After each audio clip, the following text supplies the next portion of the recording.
provide for you as much as possible information about the issue. I mean, the issue of climate is obviously an enormous one, and we couldn't do justice in even a whole day. So what we're going to do is we're going to touch on some of the most critical outlines of the problem, focusing again on this idea of adapting to the risks of climate change. One quick note, we're expecting Councilman Traeger to join us, but I spoke to Dr. Gornitz this morning. Unfortunately, she had an accident, a fall, and called me this morning to say that she apologized to all of us. She won't be here. However, she did give me something to share with you, some basic data, which a presentation, actually a copy of which is in your packet, and I'll just walk through some of the numbers to kind of bring home some of the risks that we're facing. And we are facing a crisis. We know that the risks of climate change are upon us. We, particularly in the New York area here, felt what that would be like with Superstorm Sandy. I mean, it means a number of things. There are risks, a whole range of them, drought and heat waves and so on, extreme weather of various kinds. But for New York and much of the region, as we'll hear from our panel, it really means flooding. And that can be from a combination of sort of the chronic problem of sea level rise, ongoing over many years, and we'll look at some of those numbers, but also storm surge from events like Sandy. Now, I just want to say, because I think it's important, and the panelists might address this themselves, that we don't want to ignore the importance of what's usually referred to as mitigation, which is like stopping the things that we might be doing that create climate change in the first place. Consumption, industrial processes, our automobiles, et cetera. I did it. Great, okay, so Councilman Traeger will be with us in 5. Thank you. So we don't want to ignore that part of the equation, but for today and for the purposes of this workshop, what we're focusing on is the risk that we believe is coming our way and what our communities can do, and our design challenge, and how to involve them. The presentation today, the panelists, real experts, as Reggie said, pay attention to what they're saying, really make note. For today's process and brainstorming, but for beyond. I mean, these are real, very important resources and sources for you. It's going to be a Q&A format. I've asked them to kind of not really present anything, but we'll ask a series of questions that will hopefully get at some of these concerns. I want to encourage your questions as well. So we have a mic that we can pass around and some time before the coffee break, a good solid hour. Think also not just about what they're saying, but who they are, as individuals. Very kind of them to be here on Saturday. We can think that, first of all. But second of all, who they represent, what their organizations are, who they work with. These constituencies of theirs are representative of what we want to get at in the brainstorming today. We'll be talking about folks just like them to some extent. And in your work, you may be addressing folks like them as well. So consider that. By the way, I didn't mention this when I reviewed the packet, but there are full bios. Some fuller than others. I apologize. It's really my editing. But there are bios there, and also our intrepid team of reporters is going to be posting links. Not only those bios, but links to other material, bios, and their websites on our live coverage page. So you can there's plenty more there. Okay. I'll introduce them in order now. I'll skip over Councilman Traeger. So Bill Ulfelder here, thank you for being here, is the Executive Director of the Nature Conservancy's New York program. And Laura Tolkoff is with the Regional Plan Association, Regional Plan Association, not planning, Plan Association. And you are an associate planner there, okay. And then Catherine, or Kat, as I wrote on her badge there, since I'm, liberties, what was her name?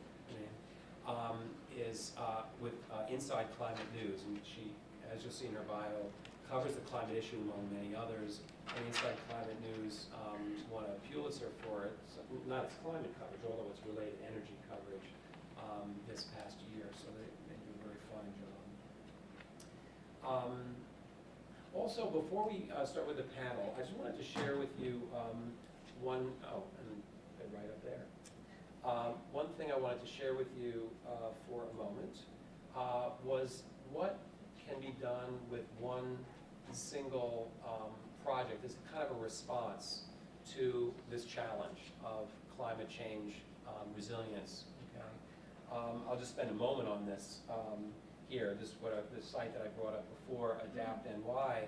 So it's essentially just a journalistic response to this, essentially kind of a one-person operation, although I've gotten a lot of help with this. It's a minimally resourced operation here. And I just want to point out as one possible solution that I've tried to create, hopefully to help inspire a little bit. The idea basically of this site in a nutshell is kind of three prongs. One is curation, the other is documentation, and the third is conversation. Curation, which today, unfortunately there's an ad in there. My mother has 4 noses. I'm intrigued already. But along the right rail of the site, and often dominating the homepage, is the coverage that exists elsewhere.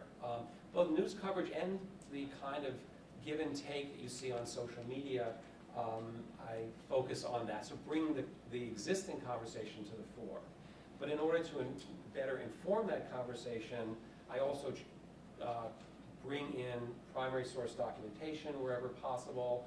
And you can see an example. There are many.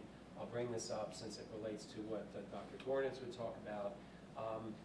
We have a partner, a news developer named Document Cloud, and they've allowed us not only to create these, in effect, PDFs, very readable PDFs of reports and other governmental and organizational information, but we're piloting a kind of an innovative approach that allows the public, the user of the site, to comment on the documents and to engage in a give and take around the documents.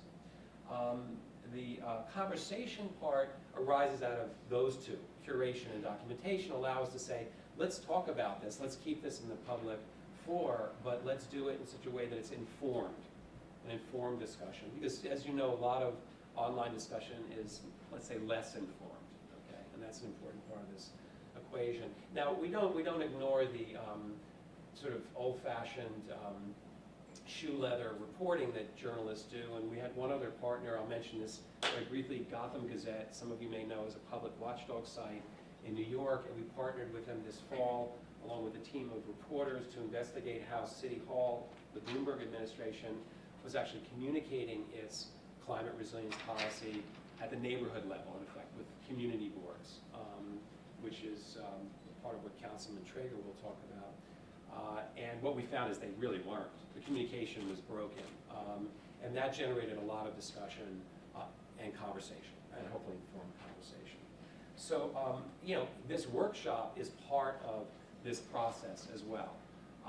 The idea is, how do we, as you'll try today, how do we engage our public, our end users, our constituency, in a discussion about this? And today's workshop, with the help of the reporters that are doing the live coverage, we'll gather all this material, share it. It will echo through our conversation, hopefully to a greater or larger extent, over the coming days and weeks, and just help foster this. So I just wanted to share that as one possible approach. The panel, however, what we want to do is we want to get at some basics here for your kind of edification. Why does climate adaptation and resilience matter? Who does it matter to? And who does it matter most to, and why?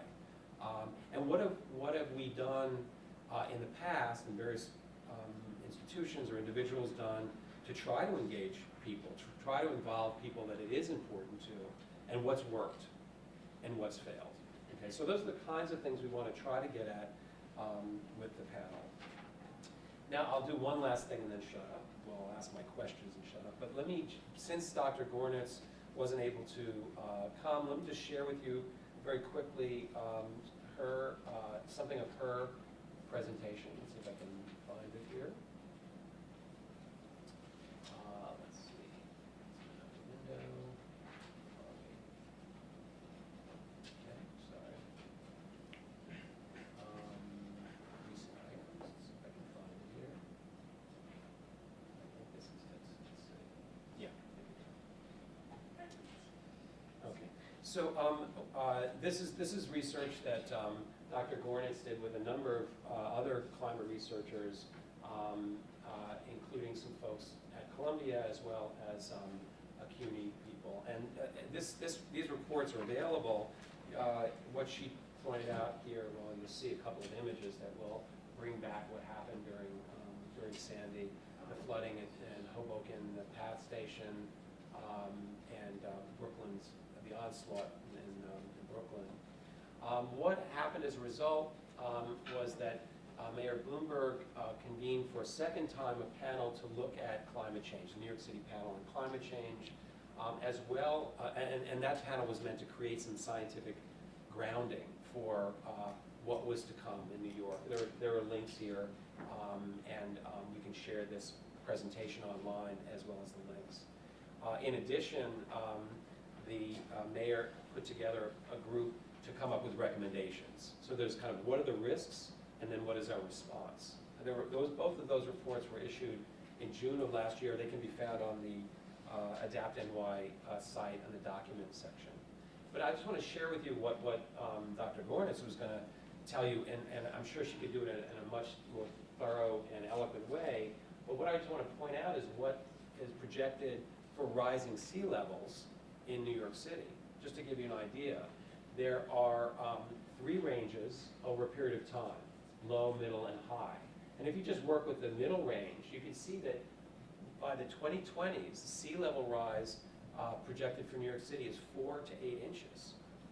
If you go out to the 2050s, in our lifetime, 11 to 21 inches. In other words, the baseline level of the water that surrounds us on the many islands of New York City and hundreds of miles of coastland is going to go up as much as a foot or more, and that's the middle range estimate. And you can see from the numbers that it gets more extreme as the years go out, so for your kids and grandkids.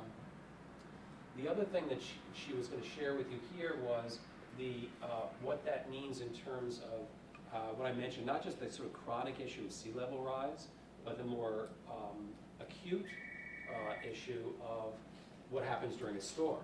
The sea level is also already higher.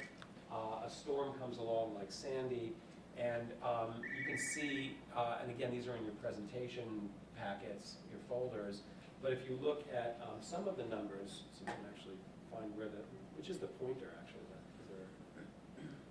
That's the other one? It has a laser? Well, I'll just point.